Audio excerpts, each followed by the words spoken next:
नमस्कार, आप इनकलाब हिंदी का पॉडकास्ट देख रहे हैं और मेरा नाम है आज़म मोहम्मद कैफ। अक्सर आप हमें कुछ ऐसी विभूतियों से, ऐसी शख्सियतों से बातचीत करते हुए देखते हैं, जिनके बारे में समाज जो है वो काफ़ी कुछ जानना चाहता है। उनके संघर्षों के बारे में, उनके व्यक्तित्व के बारे में। आज हम बातचीत कर रहे हैं एडवोकेट आरफ़ा खानम से। एडवोकेट आरफ़ा खानम दिल्ली की रहने वाली हैं और जब आप उनके बारे में बात करते हैं तो आपको उनसे जुड़ी हुई कुछ तस्वीरें आपको याद आती हैं।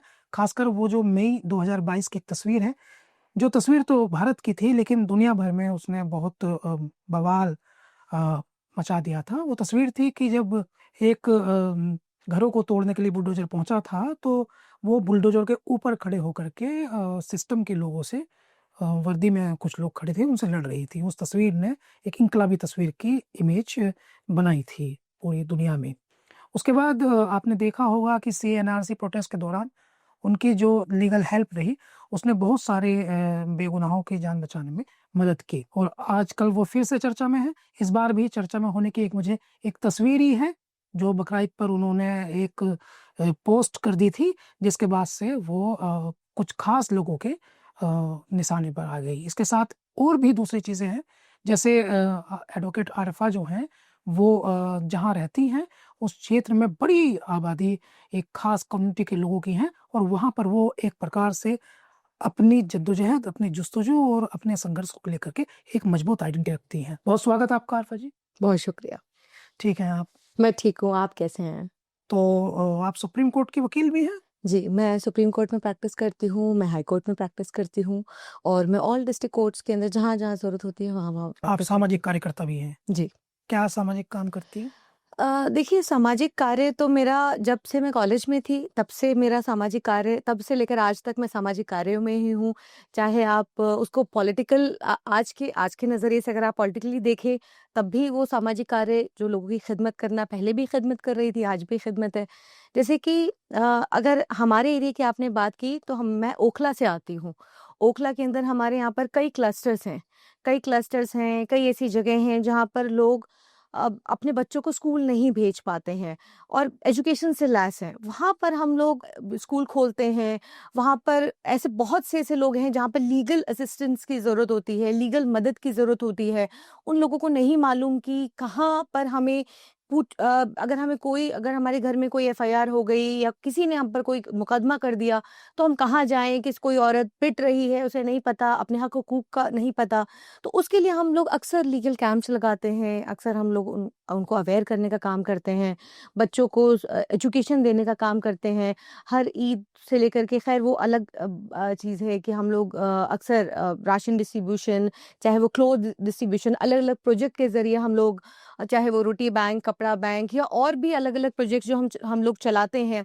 मेरी एक ऑर्गनाइज़ेशन है बढ़ते कदम के नाम से, उसके ज़रिए हम लोग बहुत से ऐसे लोग हैं जिनके साथ मैं कनेक्टेड हूँ और लगभग 2012 से मैं कॉलेज में थी, तब से लेकर आज तक ये संघर्ष लगातार चल रहा है। लोगों तक जितनी मदद हो सकती है, वो मैं कोशिश करती हूँ उन तक पहुँचने की, वो मदद अच्छा, पहुँचाने आप की। राजनीति में भी हैं। आप जी। कांग्रेस पार्टी की राष्ट्रीय हाँ। महिला उपाध्यक्ष हैं, जी, राइट? जी, जी, जी। नेशनल। जी। एक फ्रेम में 3 तस्वीरें। कह सकते हैं आप। अभी सुप्रीम कोर्ट में वकील हैं, जी, सामाजिक एक्टिविटी करती हैं, जी, बढ़ते कदम नाम की एक संस्था चलाती हैं, जी, एनजीओ, जी, और राजनीति भी करती हैं। बेशक। एक आरफा हैं, 3 आरफा हैं। देखिए, एक आरफ़ा के अंदर बहुत सारी ऐसे आप उसको अलग-अलग एंगल से देख सकते हैं, क्योंकि ये आरफ़ा तो एक ही है, लेकिन उसके अलग-अलग रूप हैं। तो उन सभी रूपों में अगर आप उन सबको मिलाएँगे तो आपको एक ही चीज़ नज़र आएगी कि खिदमत-ए-ख़ल्क़। उसका मकसद सिर्फ़ एक ही है जो खिदमत-ए-ख़ल्क़ है और वही खिदमत-ए-ख़ल्क़ के ज़रिए अगर आप सुप्रीम कोर्ट की बात कर रहे हैं, आप हाई कोर्ट की बात कर रहे हैं, लीगल मदद की बात कर रहे हैं या आप कह रहे हैं कि सामाजिक कार्य से मैं 2012 से जैसे जुड़ी हुई हूँ, तो वो आरफ़ा जो कि सुप्रीम कोर्ट में भी जाती है, किसी का घर बचाने के लिए भी जाती है, वो आरफ़ा हाई कोर्ट में भी जाती है, वो आरफ़ा डोमेस्टिक वायलेंस के अगेंस्ट जो हमारी महिलाएँ ऐसी बहुत सी ऐसी महिलाएँ हैं जिनको अपने हकूक़ का नहीं पता, तो उनके लिए भी फ्री ऑफ कॉस्ट आप मेरे इलाके के अंदर आप जाएँगे तो आप मालूम करिएगा कि कभी भी किसी भी डोमेस्टिक वायलेंस के लिए मैंने कभी कोई 1 रुपए नहीं लिया। फ्री ऑफ कॉस्ट मैं हमेशा उन महिलाओं के लिए जितना मुझसे होता है मैं कोशिश करती हूँ, वो मुझ तक पहुँचते हैं, कोशिश करती हूँ। सामाजिक कार्य की बात करें तो वो भी एक खिदमत-ए-ख़ल्क़ है। पॉलिटिकल अगर आप मुझे देखते हैं तो पॉलिटिकली भी मेरा मकसद एक ही है, खिदमत खल्क। तो इन तीनों आरफा को अगर आप मिलाएंगे तो आपको एक ही आरफा नजर आएगी। ये पॉलिटिकली तो मैं समझता हूँ कि एक ही मकसद होता है किसी भी राजनेता का, वो है चुनाव लड़ना, चुनाव जीतना, सदन में जाना, या तो विधानसभा में जाना जी या लोकसभा में जाना। तो आपका मकसद नहीं है चुनाव लड़ना? देखिए कैफ भाई, मैं बिल्कुल मेरा मकसद है चुनाव लड़ना, और मैंने इसकी कोशिश भी की है, और आगे भी इंशाल्लाह मैं कोशिश करती रहूंगी। लेकिन एक बात जो कि मेरी जर्नी जहाँ से शुरू हुई, उस जर्नी का मैंने जिस मकसद से ये जर्नी शुरू की थी, क्योंकि एक महिला, और खास करके मुस्लिम महिलाओं की अगर हम बात करें, तो आप ये देखिए कि मुस्लिम महिलाओं की कितनी प्रतिशत भागीदारी राजनीति के अंदर है, या अगर हम सामाजिक कार्यों की बात करें, घर से निकल करके एक चैलेंज है महिलाओं के लिए। वो चैलेंज जो कि घर में शौहर भी है, बच्चे भी हैं, इन लॉज भी हैं, वो सारे चैलेंजेस पार करके फिर एक सामाजिक प्रेशर भी है। आप इस सामाजिक प्रेशर को आप छोड़ नहीं सकते, सामाजिक प्रेशर भी है। उसके बाद वो महिला आगे घर से निकल करके जब समाज के अंदर जब वो जाती है, तो वो अपना, वो आप उसको एक पॉलिटिकल लीडर के रूप में आप देखते हैं, आप सामाजिक कार्यकर्ता, एक सोशल एक्टिविस्ट के रूप में देखते हैं, एक वकील के रूप में देखते हैं। तो देखिए ये बहुत मुश्किल है, आसान नहीं है, ये जर्नी आसान नहीं है। लेकिन हाँ, ये बात सही है कि जितनी भी हमारी जो महिलाएं हैं, मुस्लिम महिलाएं हैं, उन महिलाओं के लिए कहीं ना कहीं मुश्किलात हैं कि वो चाहती हैं कुछ करना, लेकिन आप देखिए कि घरों से निकलना बहुत महिलाओं मुश्किल की है, बहुत महिलाओं की मुश्किल। बात मैं नहीं कर रहा था, मेरा बहुत डायरेक्ट और बहुत सीधा मैंने पूछा था जी कि जब आप राजनीति करती हैं तो चुनाव लड़ना जो है नहीं, मैंने वो आप एक नेता नहीं का उद्देश्य होता है। उसका उसका तो जवाब चुनाव मैंने लड़ने की ख्वाहिश है आपके अंदर भी? नहीं नहीं देखिए, मैंने आपसे अभी कहा कि चुनाव लड़ने की ख्वाहिश नहीं, मैंने चुनाव का मैंने पर्चा भरा बाकायदा, मैं एक पॉलिटिकल पार्टी के अंदर हूँ, मैंने टिकट मांगा है। लेकिन मकसद क्या है, क्या था मेरा पॉलिटिकल, मेरा सिर्फ और सिर्फ चुनाव लड़ना मकसद नहीं था। मेरा मकसद संसद के अंदर जाना, वहां जाकर के सिर्फ पैसा कमाना, सिर्फ मकसद मेरा ये नहीं था। मेरे इस जर्नी के पीछे, तभी मैंने कहा कि मेरी 2012 से जो मेरी जर्नी स्टार्ट हुई है, एक संघर्ष की जर्नी जो स्टार्ट हुई है, और आज तक वो जो जर्नी चल रही है, वो जो संघर्ष चल रहा है, वो सिर्फ मेरे लिए संघर्ष नहीं है, उन तमाम महिलाओं के लिए संघर्ष है। उन तमाम महिलाओं के लिए कि आज आपको याद होगा कि जब यूपी के चुनाव हुए, प्रियंका गांधी जी ने लड़की हूं लड़ सकती हूं का नारा दिया था, और आज भी, उसके बाद भी दिल्ली के अंदर वो महिलाएं जो कि राजनीति के अंदर आना चाहती हैं, या हम राजनीतिक भागीदारी हम सुनिश्चित करने की बात करते हैं, 33% आरक्षण की बात करते हैं, क्योंकि 33% जो पास हो जाता है लेकिन लागू नहीं किया जाता है। तो उस संघर्ष के लिए वो एक आरफा खानम लड़ रही है। तो आरफा खानम सिर्फ सत्ता में नहीं जाना चाहती है, आरफा खानम सिर्फ कुर्सी नहीं चाहती है, आरफा खानम लड़ना चाहती है। आरफा खानम उन तमाम महिलाओं के लिए लड़ना चाहती है जो कि कुछ करना चाहती है। तो तो मकसद ये है। भविष्य में आपका चुनाव लड़ना कोई इरादा नहीं? नहीं नहीं नहीं, अब मैं आप बिल्कुल सामाजिक कार्यकर्ता हैं, तो फिर आपने कहा कि सदन में तो लोग पैसा कमाने जाते हैं, तो क्या आवश्यकता सदन में जाने की? आप नहीं पैसे नहीं लड़ नहीं सकते नहीं हैं। नहीं नहीं देखिए, जब मैंने ये शुरुआत की, क्योंकि इसको समझना जरूरी है कि जब मैंने ये सोशल, नहीं, मैं ये समझ रहा हूँ हाँ, कि आप चूंकि राजनीतिक पृष्ठभूमि से नहीं आती हम्म, और आपके पीछे कोई बहुत बड़ा राजनीतिक वंशावली नहीं है, इसलिए आपको चुनाव ओखला में संभवतः नहीं लड़ाया गया। हम्म, और एक दूसरी महिला प्रत्याशी, क्योंकि महिला हितों की बात तो इसलिए नहीं कही जा सकती क्योंकि वो भी महिला ही थी जिसको चुनाव लड़ाया गया, तो उनके पास पीछे उनके बैकग्राउंड में बिग नेम था और आपके बैकग्राउंड में बिग नेम नहीं था, इसलिए इतना काम करने के बावजूद आप नजरअंदाज हो गई। हम्म। देखिए, आपकी बात बिल्कुल सही है, और आपका सवाल बहुत सटीक है कि उन महिलाओं के लिए क्या आगे, क्योंकि जाहिर सी बात है, आप पूछेंगे कि भाई ओखला के अंदर जिन परिवारों की आपने बात की है कि वो उनके पीछे बड़े नाम थे, कोई किसी की बहू थी, कोई किसी की बेटी थी, लेकिन आरफा खानम के पीछे कोई बैक नहीं थी। आरफा खानम किसी की ना बेटी थी जो कि पॉलिटिकल बैकग्राउंड से आती थी, ना किसी ऐसे किसी पॉलिटिकल खानदान की बहू थी जो कि जिसके पीछे एक मजबूत, जो कहते हैं कि मजबूत हाथ हो। लेकिन उसके बावजूद भी आरफा खानम जमीन पर थी, आरफा खानम लड़ रही थी, आरफा खानम संघर्ष कर रही थी, एक थर्ड फ्रंट बन करके खड़ी थी। आपको याद होगा कि जब विधानसभा चुनाव हुए 2024 के अंदर, उस वक्त आपने देखा कि 3 महिलाओं का जिक्र हुआ था। 3 महिलाओं के अंदर, क्योंकि पार्टी ने डिसाइड कर लिया था कि महिलाओं को टिकट देना है, और उस टिकट के पीछे जब आपने देखा कि बड़े परिवार थे और उस बड़े परिवार के पीछे एक कहीं न कहीं एक बहुत पीछे एक आरफा खानम थी, लेकिन आरफा खानम ज़मीन पर थी, लोगों के साथ जुड़ी हुई थी, कोशिश कर रही थी। आरफा खानम ये सरेंडर करके घर नहीं बैठी कि नहीं जी मैं मेरा घर परिवार मेरा खानदान किसी पॉलिटिकल बैकग्राउंड से नहीं आता तो आरफा खानम लड़ नहीं सकती या आरफा खानम को हक लेना नहीं आता। ये आज की जो महिलाएं, आज की नारी, अगर आप महिलाओं, मुस्लिम महिलाओं को अगर आप देखेंगे तो आज वो इतना सशक्त हो रही हैं या अपने अपने के साथ साथ और लोगों को भी साथ लेकर के चल रही हैं। तो अगर आप ये कहेंगे कि मेरी मंशा आगे, क्योंकि मैं ये देख लूं कि मेरे पीछे इतने जो और बाकी जो बैकग्राउंड जिनके स्ट्रांग हैं उनका जो बैकग्राउंड बहुत स्ट्रांग है तो मेरा नहीं है, तो मैं घर बैठ जाऊं या मैं कुछ ना करूं।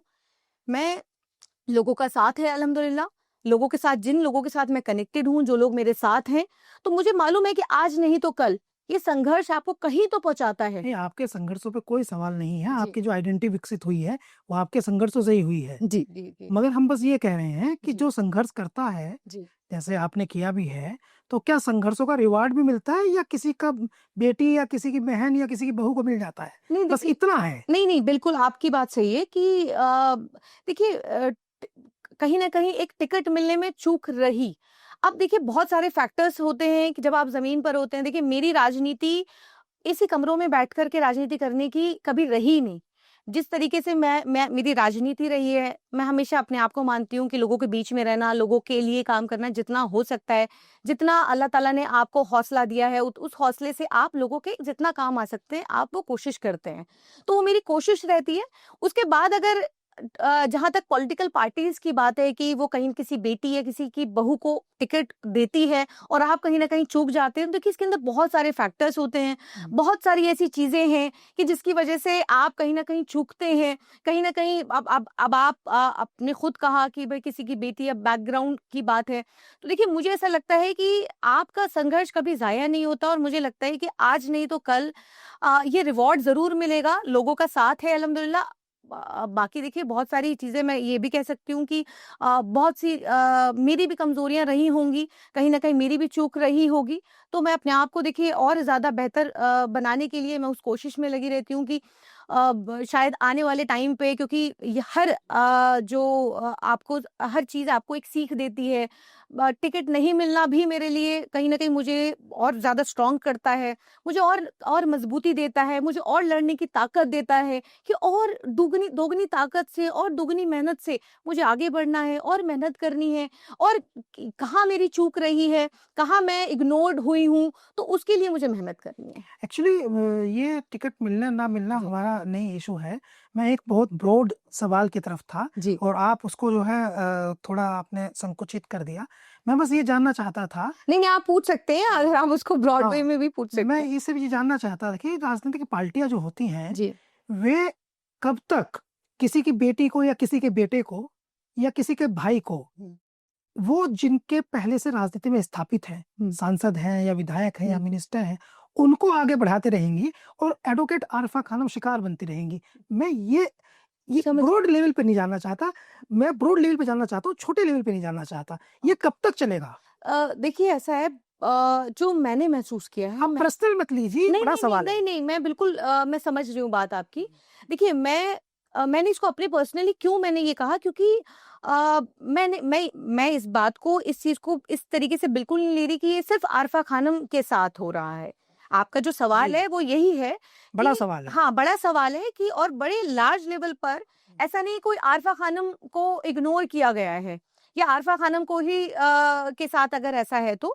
लेकिन बात आपकी सही है कि मतलब जो कार्यकर्ता ज़मीन पर होता है, जो कार्यकर्ता मेहनत करता है और ज़ाहिर-सी बात है, हर कार्यकर्ता कुछ सोच लेकर के, कुछ मकसद लेकर के राजनीति के अंदर आता है। पूरा अपना संघर्ष, पैसा, वक़्त हर कुछ देता है। लेकिन कहीं न कहीं मुझे लगता है कि जो मुझे ऐसा लगा है अभी तक जो मैं समझ पाई हूँ कि कहीं न कहीं आला कमान तक वो सही रिपोर्ट शायद नहीं पहुँचती है या आला कमान तक वो सही बात नहीं पहुँच पाती है। क्योंकि देखिए राहुल गांधी जी हमेशा इस बात को कहते हैं, अपने कार्यकर्ता कार्यकर्ताओं को बब्बर शेर कह करके वो पुकारते हैं और हमेशा इस बात को कहते हैं कि अभी आप कुछ वक्त पहले आपको याद होगा कि चिंतन शिविर हुआ था, उसके अंदर स्पेसिफिक जो एज ग्रुप को लेकर के भी राहुल गांधी जी ने कहा था।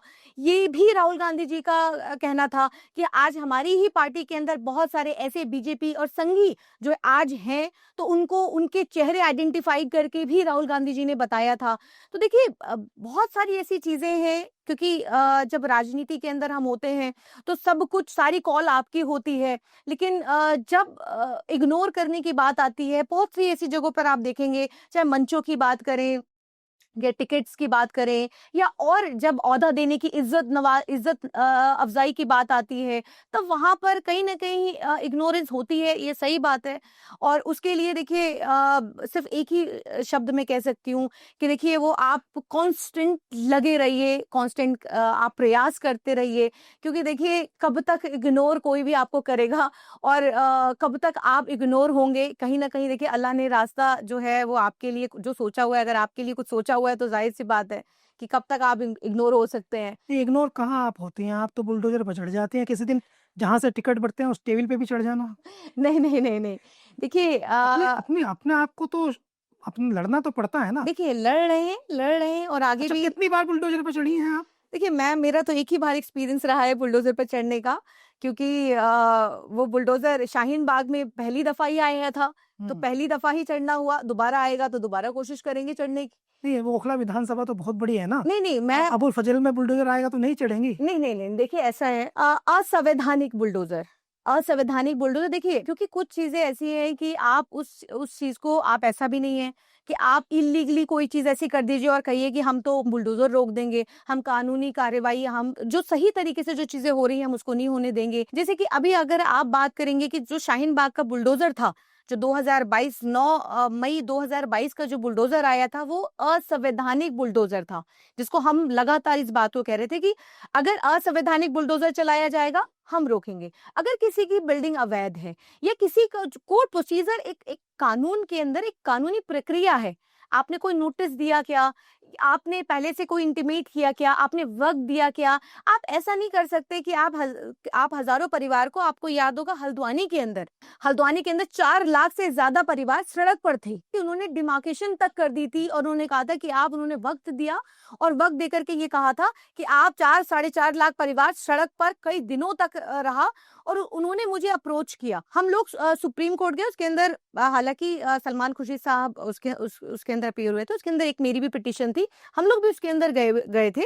तो ये यहाँ पर 4.5 लाख परिवार को आप ये कह दें कि नजूल लैंड है और वहां पर ये कह दें कि रेलवे की जमीन है, आप कोई नोटिस नहीं देंगे, वो हल्द्वानी आप कोई वाली रिहैबिलिटेशन नहीं, हल्द्वानी के अंदर। लेकिन उसका क्रेडिट तो आपके पार्टी एक राज्यसभा सांसद ले गए। देखिए क्रेडिट लेने के नहीं, कोई बात नहीं, उससे क्या फर्क पड़ता है। देखिए उसके अंदर मेरी एक पिटीशन थी और मेरी उस पिटीशन को भी एंटरटेन किया गया सुप्रीम कोर्ट के अंदर। देखिए क्रेडिट कौन ले रहा है कौन नहीं ले रहा है, अगर आप उसके अंदर देखेंगे तो उस लास्ट तस्वीर में शायद हम भी कहीं किसी कोने पे खड़े हुए थे, क्योंकि हम लोग एज अ वकील खड़े थे वहां पर। तो देखिए वकालत करने का मकसद भी यही था, किस तरीके से हम लोगों की मदद कर सके। जो वक्फ बिल जिस तरीके से लाया जा रहा है उसके अंदर भी एक मेरी पिटीशन है। तो बात कहने का मकसद ये है, भाजपा का जो नफरती बुलडोजर खरगोन के अंदर चला, जहांगीरपुरी के अंदर चला, या जहां जहां भी बुलडोजर आया वहां पर देखिए जिन लोगों ने भी, जो लोग कोर्ट गए, कोर्ट से स्टे लेकर आए, या जहां तोड़ दिया गया शाहीन बाग के अंदर, क्योंकि मैं शाहीन बाग के अंदर मेरी रिहाइश है, हम लोग पहले से इस बात को कह रहे थे कि नफरती बुलडोजर नहीं चलने देंगे, कोई नोटिस नहीं है किसी तरीके। आप तोड़ना क्या चाहते हैं, आप क्या करना चाहते हैं, वो हम पूछ रहे थे लगातार। लेकिन बुलडोजर आया और बुलडोजर ने कोशिश की, जिसको हमने रोका और हम बुलडोजर पर चढ़े। ये बात हमने इसको लेकर के हम पर मुकदमे भी हुए और आज तक वो मुकदमे चल रहे हैं, हाईकोर्ट के अंदर पेंडिंग है। तो देखिए ऐसे 1000 बुलडोजर भी अगर असंवैधानिक बुलडोजर आएगा तो हम हर बार उस बुलडोजर को नाकाम करके भेजने का काम करेंगे। ये हमने तब भी यही किया था और आज भी मैं इस बात को आपके चैनल के माध्यम से कह रही हूँ, असंवैधानिक बुलडोजर नहीं चलने देंगे। और अगर कानूनी तमाम प्रक्रिया पूरी हुई है, ओखला के अंदर से कई जगह पर कई ऐसे स्टे माफियाओं ने वहां पर बिल्डिंगों के ऊपर स्टे ला करके तोड़वाने का काम किया, कई ऐसे परिवार बेघर हुए जिसको लेकर के हम लोगों ने ऑब्जेक्ट किया कि नहीं होना चाहिए था। इस तरीके से जो आज जो कोर्टों के अंदर सुप्रीम कोर्ट, हाई कोर्ट के अंदर वो केसेस पेंडिंग भी थे और उसके अंदर रिलीफ भी मिला है। हालाँकि रिलीफ वो ऐसा रिलीफ नहीं था कि कोई ऐसा स्टे मिल गया हो, लेकिन वेकेशन बेंच से दूसरी बेंच के पास गया, जिसको लेकर के अब उसके ऊपर सुनवाई होनी है और आज नहीं तो कल उस पर कुछ फैसला आना है। लेकिन बात ये है कि असंवैधानिक बुलडोज़र को लेकर के हमारी लड़ाई थी और उस लड़ाई अब जब तक ये भाजपा नफ़रती बुलडोज़र भेजेगी, हम उस बुलडोज़र को नाकाम भेजने का काम करेंगे। आप शाहीन बाग में रहते हैं? जी, मैं शाहीन बाग रहती हूँ। तो शाहीन बाग में सीए एनआरसी प्रोटेस्ट का जो रूप था, जिसे जी। पूरी दुनिया ने नोटिस किया था, सुना है कि उसमें भी आपकी ने बहुत सारे ऐसे लोग जिनके खिलाफ मुकदमे लिखे गए, हुँ। तो आपने उनकी लड़ाइयाँ भी अदालत में जाकर के लड़ी। जी। देखिए सीएनआरसी के प्रोटेस्ट आपको पता है कि 101 दिन तक सीएनआरसी का प्रोटेस्ट चला और आपको ये भी मालूम है कि वो प्रोटेस्ट कहाँ से शुरू हुआ और वो कहाँ पे ख़त्म हुआ और किस तरीके से शुरू हुआ। जामिया के स्टूडेंट को लाइब्रेरी के अंदर पीटने से लेकर के ये प्रोटेस्ट शुरू हुआ था और हमारे उन नौजवानों की गिरफ्तारी पर जाकर के ये जो प्रोटेस्ट था वो ख़त्म हुआ। ये महिलाओं को ये कहा जाता है कि महिलाओं का ये प्रोटेस्ट था। तो नौजवानों की गिरफ्तारियां क्यों हो रही थी? घरों से उन नौजवानों को क्यों उठाए जा रहे थे? आप दिल्ली से लेकर के, लखनऊ से लेकर, नेटौर से लेकर के उन तमाम जगहों पर आप यकीन मानिए कि मदरसों के बच्चों तक को 21 बच्चों को उठाया गया, बाकायदा स्कूल में ले जाकर के उनको पीटा गया और पीटने के बाद उनको जेलों के अंदर बंद किया गया। नाजायज़ उगाई करने की कोशिश की गई, नाजायज़ पैसा माँगा जाता था। जब लड़कों को कहीं किसी पार्क से उठा लिया जाता था, ये कहा जाता था कि 25,000 लाओ, 50,000 लाओ, तब तुम्हें छोड़ने का काम करेंगे।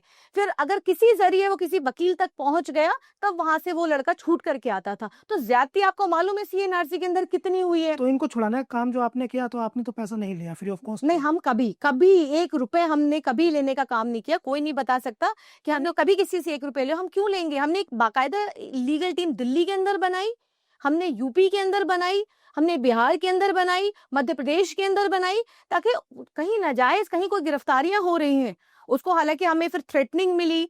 हमें ये कहा गया कि हम लोग 5 लाख लोग लेकर आ रहे हैं, गोदरा करने आ रहे हैं, उसकी रिकॉर्डिंग आज तक मेरे पास है। कि ये कहा गया कि आप इस तरीके से लीगल असिस्टेंट दे रहे हैं, क्यों दे रहे हैं? आपको किसने कहा है? तो ऐसी तमाम धमकियाँ भी आती रही और उसको हम लोग नज़रअंदाज करके हम लोग आगे बढ़ते रहे।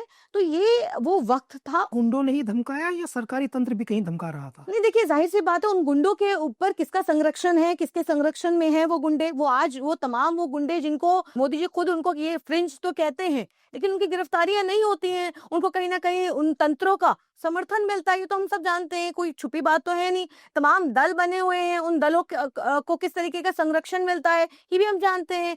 आज इतने दल हैं, इतने बीजेपी के जो तमाम सपोर्टिव दल हैं, उन दलों के किसी भी नेता की आप बता दीजिए कि कोई गिरफ्तारी होती हो, चाहे वो मनमानी कुछ भी कर लें, किसी को मार दें, किसी की लिंचिंग कर दें, किसी को उठा लें, किसी के साथ बदतमीजी कर दें, किसी का बायकॉट कर दें। आप देखिए गुड़गाँव के अंदर नासिर और जुनैद आपको याद होगा, गुड़गाँव के अंदर आपको मालूम है कि कितनी बड़ी-बड़ी महापंचायतें हुई हैं, जिसके अंदर ये कहा गया कि मुसलमानों के आर्थिक बहिष्कार तक की बात कह दी। रेहड़ी पटरी वालों कावड़ यात्रा जब ये चलती है, जब भी कावड़ यात्रा होती है, 2014 से पहले जब सब सुकून में था, लेकिन आज देखिए कि कितना सुकून आप महसूस करते हैं। वो नफ़रत जो कि देश के वो उन तमाम वो एजेंसियाँ, वो तमाम वो उन जगहों पर जो कि बहुत पुरसुकून रहते थे, तमाम वो तंत्र, जब भी कोई त्योहार आता था, उन तमाम तंत्रों की बात कर रही हूँ, जिसके अंदर तमाम वो आला अधिकारियों की बात कर रही हूँ, वो प्रोटेक्ट करने का काम करते थे। आज वो प्रोटेक्शन की बजाय वो ही भक्षक बन गए हैं, वही गदा लेकर के वो निकल पड़ते हैं और वही नारे लगाने शुरू कर देते हैं। वही उन सब जो एक्ट जो कि उन तमाम दलों के साथ खड़े हुए नज़र आते हैं। तो आज वक़्त 2014 के बाद बहुत बदल गया है। एक ख़ास कम्युनिटी की अगर हम बात करते हैं, क्योंकि मैं उस ख़ास कम्युनिटी से आती हूँ, उस कम्युनिटी का दर्द मैं महसूस कर सकती हूँ। मैं वो सब देख सकती हूँ, क्योंकि वो मेरी कम्युनिटी के साथ होता है। तो ज़ाहिर-सी बात है कि ये अब 2014 के बाद जो हालात बदले हैं, वो सबके सामने हैं। मैं उस मुज़फ़्फ़रनगर से आता हूँ जहाँ से 2 करोड़ कावड़ी गुज़रते हैं, और हो सकता है 2-4 लोग कुछ असामाजिकता फैलाते हों, लेकिन इतनी बड़ी संख्या में आ जा रहे लोगों को, और कावड़ बहुत बड़ी आस्था का विषय भी है। बहुत सारे मुसलमान भी उनका स्वागत करते रहे हैं, बिल्कुल। कैंप लगाते रहे हैं। तो ये तो नहीं कहा जा सकता कि वे सभी लोग जो हैं वो असामाजिकता की तरफ हैं, मगर ये कहा जा सकता है कि इतने बड़े आयोजन में इक्का-दुक्का घटना कोई हो जाती है? देखिए, मैं बिल्कुल मानती हूँ कि बड़े आयोजन में इक्का-दुक्का घटना हो जाती है। आज भी अगर आप सोशल मीडिया अपना खोलिए और देखिए कि आज हुड़दंगबाज जो हैं, क्या हुड़ घटना अलग बात होती है, लेकिन हुड़दंग करना अलग बात होती है कि आप किसी की ज़बरन आप गाड़ी से निकालेंगे, उसकी गाड़ी तोड़ देंगे, आप उसको मार देंगे, उसका कत्ल कर देंगे। आप आज भी आप तस्वीरें देखेंगे तो आपको मालूम चलेगा कि रॉड लेकर के गाड़ी को तोड़ना शुरू कर देंगे। काफ़ी एग्रेसिवली बोलती हैं आप। कई मल्टी स्किल हैं, कई कलर हैं। ये कुछ था कि हमको बनना है कुछ, राजनीति में जाना है, सोशल सर्विस करनी है या हमको वकालती करनी है? तो ख़्याल सोचा था कुछ बचपन में? पापा क्या करते हैं? फादर तो मेरे डॉक्टर रहे हैं और मेरा खुद का एम्बिशन था वो था कि जुडिशरी में जाऊँ मैं। और उससे पहले क्योंकि मैं जब लॉ कर ही रही थी तभी मैं ये समाज सेवा जो मैं बता रही हूँ समाज सेवा में मैं आई। लेकिन मकसद था जुडिशरी में जाना और बचपन से सोचा था कि जज बनेंगे तो फिर क्योंकि जज को जब भी हम देखते थे तो ये लगता था कि बस जज बनना है, कुछ करना है। तो घरवालों का भी सपोर्ट था और घरवालों के सपोर्ट कहाँ से देखते थे? फ़िल्मों में? फिल्मों में देखते थे। कोई रियल में तो कुछ नहीं देखा था? नहीं, रियल में जज हमें कभी वास्ता ही नहीं पड़ा था क्योंकि आप जानते हैं इस बात को कि मुस्लिम परिवारों के अंदर लड़कियों के ऊपर किस तरीके की बाउंडेशंस रहती अरे! हैं। आपके ऊपर भी? नहीं, बिल्कुल तो फादर आपके डॉक्टर और मम्मी आपकी वेरी पर्सनल कितनी पढ़ी-लिखी हैं? नहीं, मेरी मदर बहुत ज़्यादा पढ़ी-लिखी नहीं है। मेरी मदर उनको जो घर की जो तालीमात जो होती हैं, जो इस्लामिक तालीमात है, सिर्फ़ उनको वो हासिल। हैं कहाँ के आप लोग? हम लोग लखनऊ मलिहाबाद से हैं। मलिहाबाद, जहाँ के आम बहुत मशहूर हैं। बहुत मशहूर हैं और और मेहंदी भी? जी, जी। मेहंदी कम है, आम ज़्यादा है। ओके। तो हम लोगों ने क्योंकि बचपन से माँ फादर मेरे पढ़े थे तो उन्होंने भी ये सोच रखा था कि अपनी दोनों बच्चियों को पढ़ाना है। उस माहौल से निकाल कर के सिर्फ़ आप 2 बहनें हैं, राइट? हम 2 बहनें हैं, तो वो क्या करती हैं आपकी छोटी बहन? वो भी वकील हैं, दोनों एडवोकेट हैं। दोनों एडवोकेट। मेरी पूरी फैमिली जो है वो वकीलों की फैमिली आप कह सकते हैं। गुड। तो हस्बैंड भी वकील हैं मेरे आपके? हस्बैंड भी वकील हैं। और उनकी शादी हो गई आपकी बहन की? नहीं, अभी नहीं हुई है, अभी हो जाएगी। ठीक है, गुड। हमारा पूरा परिवार जो है वो कहीं न कहीं अब डॉक्टर क्योंकि फ़ादर चाहते थे कि मैं डॉक्टरी करूँ बट रुचि नहीं थी। जिस तरीके से आपने बोला कि मैं फ़ियरलेस बोलती हूँ, तो इस तरीके से स्कूल के अंदर भी मेरे सभी जितने भी टीचर थे वो सभी यही कहते थे कि वकालत करना। ये पॉलिटिकल प्रोडक्ट है। हाँ, कैसे? टीचर कहते थे, ये लड़की टीचर तो ऐसे होते हैं ना, इतिहास अरे! क्योंकि ए अरफा तुम ना पॉलिटिकल प्रोडक्ट हो। बिल्कुल, आप ये कह सकते हैं कि क्योंकि रुचि थी, इतिहास में रुचि थी, पॉलिटिकल साइंस में रुचि थी, तो फिर टीचर मुझे हमेशा यही कहते थे कि देखो बेटा या तो जर्नलिस्ट बनना या फिर वकालत करना और वकालत करोगी तो ज़्यादा बेहतर है। एक आपके नाम वाली जर्नलिस्ट हैं भी ओखला की। हाँ जी, हाँ जी, हाँ। वो माशाल्लाह से बहुत अच्छा कर रही हैं और बहुत बड़ी जर्नलिस्ट हैं। ऑलरेडी वो जर्नलिस्ट थीं, तो मैं जब 12th के बाद जब मुझे खुद समझ नहीं आ रहा था कि मैं क्या करूँ क्योंकि टीचर की इंस्ट्रक्शन थी कि या तो वकालत करनी है या जर्नलिज़्म करना है। तो परिवार ने कहा कि भई हमारा तो हम तो चाहते थे कि भई डॉक्टरी करो, लेकिन उसमें रुचि नहीं थी। तो चलो ठीक है, आप फिर परिवार का डिस्कशन हुआ कि आप चलिए ठीक है, आप वकालत करिए। क्योंकि वकालत को बहुत अच्छे से प्रोफेशनली मतलब मुस्लिम फैमिलीज़ के अंदर उसको अच्छा माना नहीं जाता, ख़ास करके लड़कियों के लिए नहीं माना जाता। वकालत को भी? जी। तो आपके लिए ताज्जुब हो सकता है, लेकिन नहीं माना जाता। कहते हैं कि पेशा ऐसा है कि ये झूठ बोलने का पेशा है। लेकिन उनको ये कौन समझाए कि अगर कोई अगर बेगुनाह फँस गया है, क्योंकि हमारे पास अगर जो भी आएगा तो ये तो कहेगा नहीं कि हाँ, मैं सच वो सच तो बोलेगा नहीं कि मैंने चोरी की है या नहीं की है या बेगुनाह मुझे फँसाया गया है। लेकिन उसके अंदर एक वकील का टैलेंट ये होता है कि वो उसको अपने क्लाइंट को किस तरीके से वो बचाता है। मैगज़ीन है इंडिया की, जी। नाम लेना मुनासिब नहीं। जी। उसने एक सर्वे किया और पूरे भारत में सर्वे करके ये पता लगाया जी। कि जेलों में बंद जी। 90% लोग बेगुनाह हैं। बिल्कुल। तो आप उन 10% का केस मत लड़िए जो झूठ बुला रहे हैं, उन 90% का लड़ लीजिए जो बेगुनाह हैं। नहीं, जब आप इस पेशे में अगर होंगे तो आपको लगेगा कि जो मैगज़ीन और सर्वे के अलावा आपको ऐसा लगेगा कि आप जो सामने वाले जितने भी आ रहे हैं, वो सारे लगभग कुछ ऐसे ही आ रहे हैं कि जिनका उन सर्वे से कोई लेना-देना नहीं है, वो अलग। और बात ये है कि कई बार आपको मालूम ये होता है कि जो सामने वाला है वो झूठ बोल रहा है। जेल गई हैं आप कभी? फिलहाल अभी अल्लाह का शुक्र है अभी नहीं, तक नहीं, तो नहीं, नहीं। नहीं, प्लीज़ आप गलत समझ गई। मैं कह रहा हूँ कि जैसे एक एडवोकेट जेल में जाता विजिट है, करने विज़िट करने के जी लिए मैं आता गई है, हूँ, वैसे। मैंने विजिट किया है। ओके। मैंने बिल्कुल विजिट किया है। मैंने अपने स्कूल के कॉलेज के वक्त में भी विजिट किया था, उसके बाद भी मैंने कई बार विजिट किया है। देखिए जो जिन बेगुनाहों की आप बात कर रहे हैं, तो देखिए हालात इतने बद से बदतर हैं कि कई बार ज़मानत होने के बाद भी ज़मानती नहीं मिलते हैं। अब देखिए शाहीन बाग की आपने लड़ाई लड़ी, सीएए की लड़ाई आपने लड़ी, एनआरसी की लड़ाई जी, आपने लड़ी, आप बता रही हैं। नाम भी आपका ठीक-ठाक चर्चा में रहा।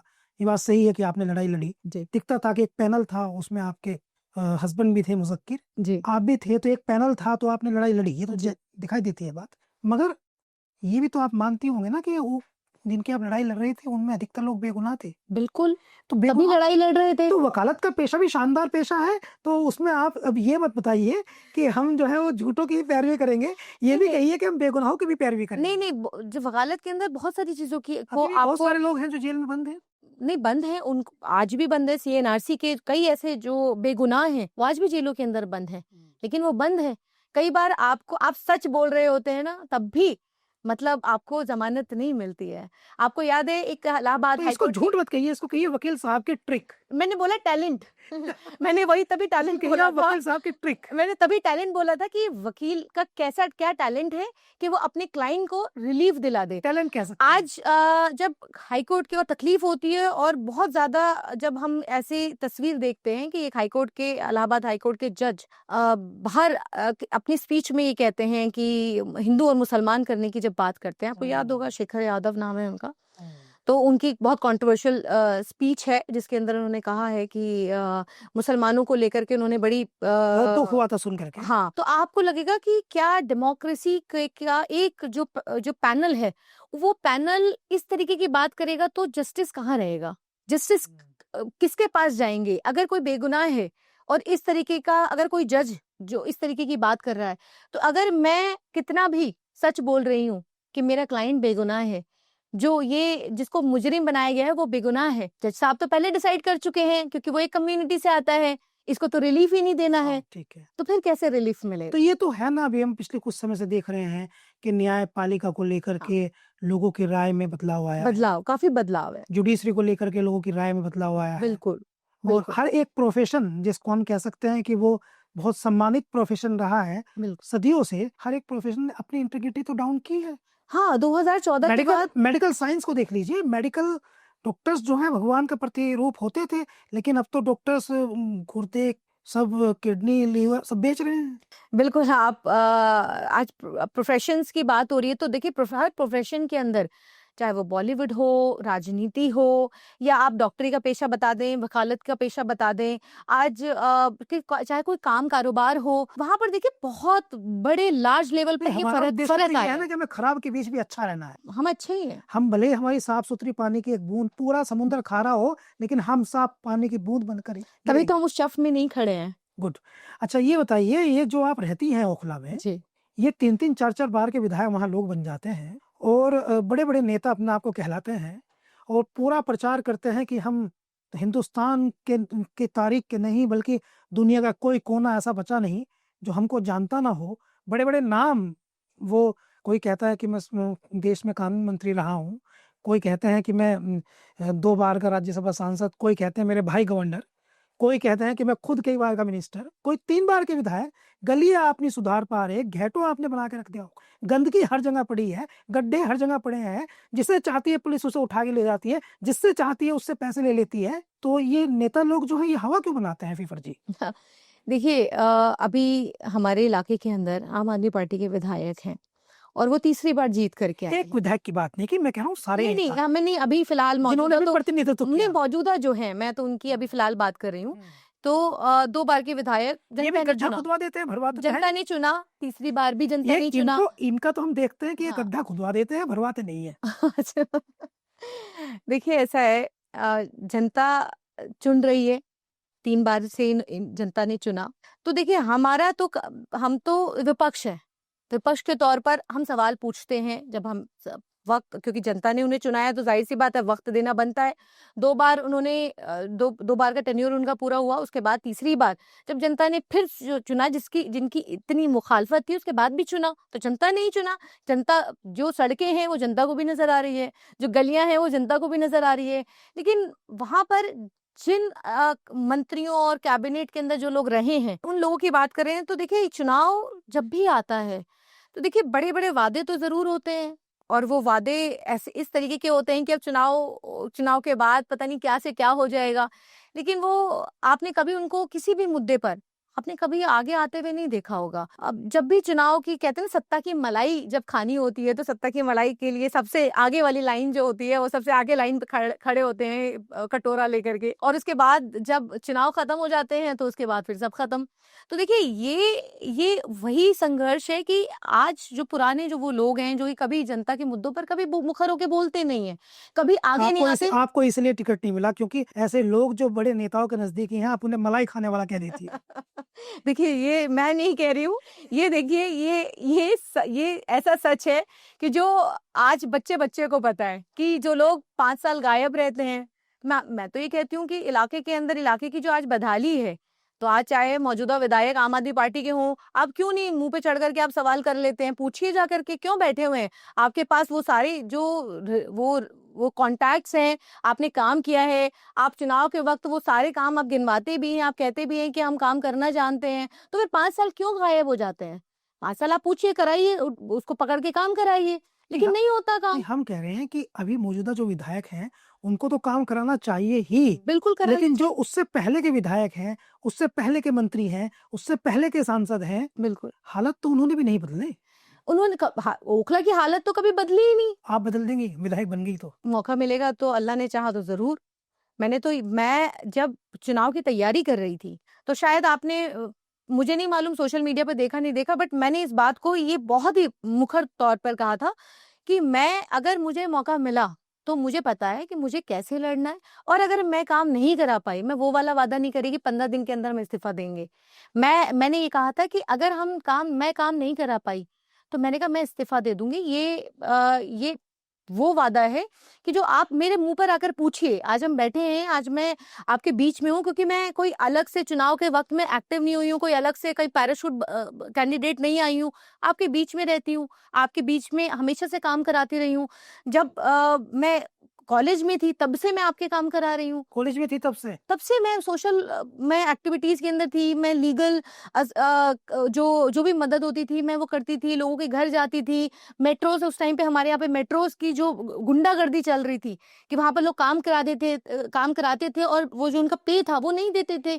तो वो मजदूरों के पैसे नहीं देते थे? मज़दूरों के पैसे नहीं देते थे। मेट्रो का जब काम चल रहा है? मेट्रो के, और वो काम हम जाकर के लड़ते थे, और वो जाकर हम कहते थे कि आप इनका जो पे है, जो इनका मेहनताना है, वो आप क्यों नहीं देते हैं? तो उसकी एक अलग लड़ाई थी। तो देखिए, आज 2025 में बैठे हैं, एक लंबा जो हमारा जो संघर्ष रहा है। देखिए, मैं तो अभी एमसीडी चुनाव 2 साल, 2.5 साल बाद आने वाले हैं। तो उस टाइम आप देखिए कि अभी 1 साल बाद से आप देखिएगा कि सारे नेता जो हैं, अभी हालत देख लीजिए ओखला की क्या हालत है, जैसा गड्ढा, सड़कें, और आप कूड़ा आप जगह-जगह बता रहे हैं। 2 दिन पहले बारिश हुई, तो मैं गया था किसी काम से, तो वापस आने में बहुत कठिनाई हुई। देखिए, हालत बद से बदतर ओखला की अभी से नहीं है, पता नहीं कब से ये हालत है, कभी सुधरी नहीं है। लेकिन हाँ, ये है कि नियत, जो कहते हैं कि नियत होनी चाहिए काम कराने की, काम सारे होते हैं। अगर आपका नुमाइंदा कमज़ोर हो, आपका नुमाइंदा काम करना नहीं जानता हो, या करने की नियत ही नहीं हो, तो काम कैसे होगा? काम सब हो जाते हैं, काम अभी आपको याद होगा कि केजरीवाल सरकार के वक़्त जो है, बहुत सारी अलॉटमेंट्स हुई थी, बहुत सारे फंड्स जो रिलीज़ हुए थे, बहुत से ऐसे काम जो थे, जो पेंडिंग पड़े थे, वो सैंक्शन भी, ऐसा हमने सुना था कि हुए हैं। लेकिन अभी देखिए कि कितने काम हो रहे हैं, कहाँ काम हो रहे हैं। लेकिन ओखला तो पिछले 15-20 सालों से, क्योंकि हम लोग देख रहे हैं, हमारा बचपन था, तो हमें इतना याद नहीं है, लेकिन तब तो हालत ओखला की कुछ और भी थी, क्योंकि ओखला डेवलप हो रहा था, ओखला की गलियां बन रही थी, तब ओखला को उस तरीके से लोग देखते थे। लेकिन पिछले 20-25 सालों से अगर आप ओखला को देखें तो 20-25 सालों से ओखला के अंदर कौन-सी सड़कें बनी हैं, जो सड़कें बनने से पहले ही वो धँस जाती हैं, वो टूट जाती हैं, एक बरसात नहीं झेल पाती हैं। आप कूड़े की बात करें तो 2 कूड़े, ये कहा जाता है कि 2 कूड़े के अंबार हैं, उसको जो है खत्म कराया जाएगा, लेकिन जगह-जगह ऐसे 20 कूड़े के अंबार लग जाते हैं। इससे भी ज़्यादा समस्या ये है कि गलियाँ बहुत तंग हैं और लोग जो वहाँ रहते हैं, उन्हें ना साफ पानी मिल पा रहा है, बिल्कुल। ना उन्हें साफ हवा मिल पा रही है। और एक बेहद दुखदाई घटना हुई कि घुटन से 5 लोग मर गए एक कमरे में। तो इस तरह का ये जो लिविंग है, फिर आउटर वे नहीं है। ओखला जो है पूरा ऐसे लगता है जैसे उससे बाहर निकलने का कोई आउटर वे नहीं है। हुँ। कोई छोटी-छोटी गलियाँ हैं, बड़ा कोई रास्ता नहीं है जिससे ओखला के लोग, मान लीजिए अगर चारों तरफ से ओखला के रास्ते बंद हो जाएँ, जो 2 रास्ते हैं, तो ओखला के लोग जो हैं वो बाहर नहीं निकल सकते। नहीं निकल पाएँगे, सही कह रहे हैं आप। बाहर नहीं निकल सकते, बिल चाहे अबुल फजल हो, शाहीन बाग हो, जामिया नगर हो, बटला हाउस हो, कोई भी। तो ये जो पॉलिटिशियंस हैं, ये तो कर पाए नहीं। तो अब हम ये उम्मीद करें, आपके पास कोई प्लान बनाया आपने विधायक बनने से पहले? कोई प्लान हो कि अगर, लेकिन सिर्फ विधायक बन के तो आप ये कर नहीं पाएँगे, हुँ। इसके लिए तो आपको कम से कम सीएम होना पड़ेगा। नहीं, देखिए ऐसा है, मैंने पहले भी कहा था कि जब मेरे सिर्फ़ एमसीडी चुनाव की बात हो रही थी और उसके बाद तो मैंने असेंबली टिकट माँगा। तो जब एमसीडी चुनाव की बात हो रही थी तब मैंने ये कहा था कि हमें चाहे कानूनी मदद लेनी पड़े, हमें कोर्ट का दरवाज़ा खटखटाना पड़े। ये अच्छा आइडिया दिया आपने। आप हाँ, लोग जो हैं मानव हितों को लेकर के, बिल्कुल। मानवाधिकार हनन को लेकर के सुप्रीम कोर्ट क्यों नहीं जाते? वही, अब मैं वही बता रही हूँ कि देखिए ऐसा है, जब चुनाव की हम तैयारी कर रहे थे और जब हमारे इलाके के अंदर सबसे बड़ा मुद्दा जो था, वो कूड़े का की समस्या थी और उस टाइम पे जो आम आदमी पार्टी के काउंसलर थे, तो उस वक़्त वो इलाके से बिल्कुल गायब से थे और काम नहीं कराते थे। लेकिन उसके बाद हमने ये उनसे कई बार कहा, हमारे यहाँ पे सिंचाई विभाग की ज़मीनें थी, सिंचाई विभाग की ज़मीनों पर जा कर के हमने एप्लीकेशंस दी, हमने बहुत तमाम तरीके की उनके साथ मीटिंगें की। हमने कहा कि ये आप इसको साफ़ कराइए, आपकी ज़मीन के यहाँ पर है और आप इसको हमने लेटर के माध्यम से, हमने यहाँ तक कि लखनऊ तक हमने लेटर दिया था कि ये कूड़े का अंबार यहाँ से हटना चाहिए और हमें एक ज़मीन प्रॉपर ओखला को, शाहीन बाग को, क्योंकि मेरा जो वार्ड है वो शाहीन बाग वार्ड है। तो मैंने कहा था कि हमें प्रॉपर जो है, हमें कूड़ेदान मिलना चाहिए, जिसको लेकर के मेरी उनसे बातचीत चल रही थी। लेकिन उस बीच में जब हम बात करते हैं कि जब नए लोग आते हैं, जीत करके आते हैं, तो उसके अंदर, और मैं किसी को क्रिटिसाइज़ नहीं कर रही हूँ, लेकिन नए लोग जब आते हैं, तो कई बार क्या होता है कि भई काम कोई काफ़ी टाइम से लगा हुआ होता है, लेकिन कहीं न कहीं वो क्रेडिट इधर-उधर कहीं न कहीं जाता है। तो तो कूड़ेदान मिला? नहीं, कूड़ेदान तो नहीं मिला और आज भी ओखला सुन सफ़र कर रहा लीजिए, है। सुन लीजिए, देखिए आपको पता है वो सोशल एक्टिविस्ट हैं, सुप्रीम कोर्ट के वकील हैं और इतनी बड़ी बिग प्रोफाइल हैं, कूड़ेदान माँग रही हैं, नहीं मिल रहा है। हाँ। क्या होगा आप बताइए? नहीं, देखिए ऐसा है, मैंने कहा ना कि जब नियत होती है तो सब कुछ मिल जाता है। नियत देने वाले की नीयत नहीं थी। नहीं, लेने वाले की नियत नहीं थी। और उसमें देखिए मैं नहीं थी, क्योंकि मैं बार्गेनिंग कर रही थी कूड़ेदान की। लेकिन वो बार्गेनिंग के अंदर जब तीसरे और चौथे लोगों की एंट्री हो जाती है और वो अपने तौर पर उसको वहाँ से कूड़े को हटवा देते हैं और अपने फ़ायदे के लिए उनकी तो पूरी एनर्जी, लेन-देन करके। उनके तो कार्यकाल की पूरी एनर्जी खुद को जेल जाने से बचाने में ही खर्च हो गई। किसी नहीं, कि अब आप वो कहिए कि वो उनकी एनर्जी कहाँ उन्होंने खर्च की, वो तो ख़ैर अपना कॉल है कि आप अपनी एनर्जी को कहाँ लगा रहे हैं। अगर जनता ने आपको चुना है तो ज़ाहिर-सी बात है, आपको जनता के लिए काम करना होगा। आप अगर नहीं कर पाएँगे, आप ही की कॉल है कि अगर हम काम नहीं कर पाएँगे तो हम इस्तीफ़ा देंगे, तो आप इस्तीफ़ा आपको नैतिकता के आधार पर देना चाहिए था, जो कि नहीं दिया गया। और आज जब हम लोगों के बीच में जाते हैं, क्योंकि देखिए, क्योंकि हम आज एमसीडी के अंदर आज हम सत्ता में हैं और जब हम जाते हैं तो लोग हमें हमें किन शब्दों से नवाजते हैं, क्योंकि हमने उनसे ये कहा कि भाई हम आएँगे तो हम काम करेंगे, और हम आए तो हमने काम ही नहीं किया। हम आए तो हमने जनता को मायूस करने का काम किया, हम गायब हो गए, हमने सिर्फ़ चुनाव के वक़्त में हमने शक्ल दिखाई, बड़े-बड़े वादे किए। तो ऐसे देखिए, जनता बहुत समझदार है। आज की जनता, आप ये सोचिए कि जब वो 100 150 रुपए जब कूड़ेदान के लिए देती है, पानी जब खरीद करके पीती है, तो उसको मालूम है कि आज तो आप बेवकूफ़ बना सकते हैं, लेकिन चुनाव आने वाला है। एक लोकल मुद्दा है, बड़ा मुझे नहीं पता कि आपने किसी ने कहा या नहीं कहा, लेकिन हम लोग फेस कर रहे हैं। अक्सर हम कहते हैं शबाना आज़मी को फ्लैट नहीं दिया, हम कहते हैं इनामुल हक को फ्लैट नहीं मिला, हम कहते हैं कि इसको फ्लैट नहीं दिया, उसको फ्लैट नहीं दिया। ये ओखला में चल क्या रहा है कि पश्चिम उत्तर प्रदेश के लोगों को फ्लैट नहीं देता कोई? अ, देखिए ऐसा है, ये नई समस्या नहीं है, तो पुरानी समस्या का आपने ज़िक्र किया है। थोड़ा ज़्यादा हो गई है। ये काफ़ी देखिए आज ओखला के अंदर यूपी और पूरब यूपी और एक पश्चिम यूपी भी जो है वो है, और बिहार के लोग भी हैं। तो ज़्यादातर देखिए हर बार शफ़ल होता है ओखला के अंदर, जो हमारा वोटर है वो शफ़ल होता है, लोग आते हैं यूनिवर्सिटीज़ की वजह से, बहुत सारे लोग ट्रीटमेंट की वजह से, जॉब्स की वजह से। और ओखला एक ऐसी जगह है जहाँ पे पूरा पूरब और पूरा पश्चिम यूपी जो है वो ओखला के अंदर आपको देखने को मिलेगा, और बिहार की परसेंटेज भी ठीक-ठाक आपको देखने को मिलेगी। अब क्या होता है कि जब बिहार के लोग जब वहाँ पे फ्लैट्स ले लेते हैं, बिहार का थोड़ा-सा एक मैं आपको मिजाज अगर आपको बताऊँ, तो वो मिजाज लड़ने और झगड़ने वाले लोग नहीं होते हैं। और वो जो लोग हैं बिहार के लोग, वो ये चाहते हैं कि हम पीसफुली रह रहे हैं, हमारे मंथली रेंटल आ जाए, रेंट पे रहने वाला जो आदमी है, वो हमें टाइमली रेंट दे दे और हम पीसफुली रह रहे हैं, हमारा हिसाब-किताब चल रहा है, काम, कारोबार, बच्चे पढ़ रहे हैं, तो वो लड़ने झगड़ने वाले नहीं हैं। बट कुछ ऐसे लोग ओखला के अंदर आए, मैं उनका ज़िक्र नहीं करूँगी कि कहाँ से आए, कौन आए, बहुत सारे लोगों ने, कुछ स्टेबाज़ भी आए, कुछ कब्ज़ा करने वाले भी आए कि अगर आपने उनको अपना फ्लैट रेंट पे दे दिया है, तो फिर वो वहाँ से निकलेंगे नहीं, वो बदमाशी करना। ओखला की ज़्यादातर ज़मीनें आपको मालूम है कि अनऑथोराइज़्ड ज़मीन है। ओखला अनऑथोराइज़्ड कॉलोनी कहलाता है। ओज़ोन के अंदर उसकी बहुत सारी जो जगह हैं, कुछ ही 2-3 कॉलोनी जो गलियाँ हैं, वो ऑथोराइज़्ड हैं, जो शाहीन बाग की हैं, बाकी ओखला की कुछ ऐसी जगह हैं जो ऑथोराइज़्ड हैं, बाकी ओखला ज़्यादातर अनऑथोराइज़्ड है, जिसकी easily power of attorney GPA वगैरह बन जाती है। तो लोग क्या करते हैं कि आपको फ्लैट दिया, रहने के लिए दिया, रेंट पर दिया, और लोग उस पर कब्ज़ा करके बैठ जाते हैं। फिर उनसे कहते हैं कि आप पैसा दीजिए हमें, तो हम खाली करेंगे। तो लोगों के अंदर एक डर है, पूरी जमा पूँजी उन्होंने ज़िंदगी भर की कमाई जो है वो फ्लैट में लगाया, घर में लगाया, और फिर उसके बाद जो है आपके हाथ कुछ जब नहीं आता और वो कहता है कि नहीं जी, मैं तो निकलूँगा नहीं, कोर्ट कचहरी के धक्के खाना। तो देखिए लोगों के अंदर थोड़ा-सा मुझे लगता है कि उसको लेकर के जो डर है, इस वजह से वो बार-बार पहचान करते हैं कि भई आप बताइए, कोई एकाध देखिए हर जगह एकाध ऐसा लोग हो जाते हैं कि अगर बिहार वाला कोई ऐसी हरकत कर रहा है, तो आप सारे कहेंगे कि सारे बिहारी ऐसा है। कोई पश्चिम यूपी वाला कोई एकाध अगर कोई ऐसा कुछ कर लेता है, तो कहते हैं सारे पश्चिम यूपी, उसका इफ़ेक्ट जो आपको देखने को मिलता है। यूपी वाला कोई ऐसा कर ले, तो आपको लगेगा कि सारे यूपी वाले ऐसे हैं। तो ये थोड़ा-सा ओखला के अंदर है, बट अब ये मुझे लग रहा है कि पुरानी समस्या थी, अब तो धीरे-धीरे चीज़ें ठीक हो रही हैं। और कठिन थोड़ा-सा हो गया है। ये जो हमने देखा कि ओखला विधानसभा में मुस्तफ़ाबाद विधानसभा, हम सिर्फ़ ओखला की बात करेंगे। हालाँकि आप जी। तो राष्ट्रीय उपाध्यक्ष हैं कांग्रेस की, जी। और कांग्रेस की पार्टी की पॉलिटिक्स पर भी थोड़ा-सा बात करेंगे।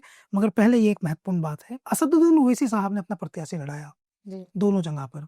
सिफ़ाउर रहमान लड़ाए ओखला में, और सैफ़ी साहब लड़ाए वो मुस्तफ़ाबाद में। लेकिन हम बातचीत कर रहे हैं हुँ। सिर्फ़ और सिर्फ़ ओखला की।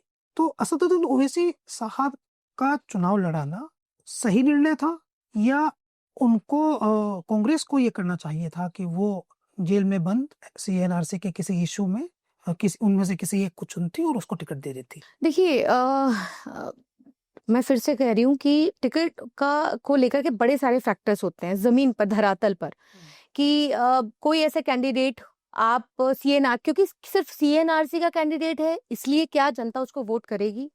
ये सोचने वाली बात है कि क्या वो कैंडिडेट जो कभी जनता के बीच में नहीं रहा। 40,000 से ज़्यादा वोट मिल गए नहीं, सितंबर नहीं, में। देखिए ऐसा है, वो मुस्लिम इलाकों के अंदर जब भी चुनाव होता है, तो आप जानते हैं कि वो जज़्बाती चुनाव होना, और फिर उसके बाद जब जिस तरीके का चुनाव हमने देखा कि शिफ़ाउर रहमान साहब की आप बात कर रहे हैं, एम के कैंडिडेट थे वो।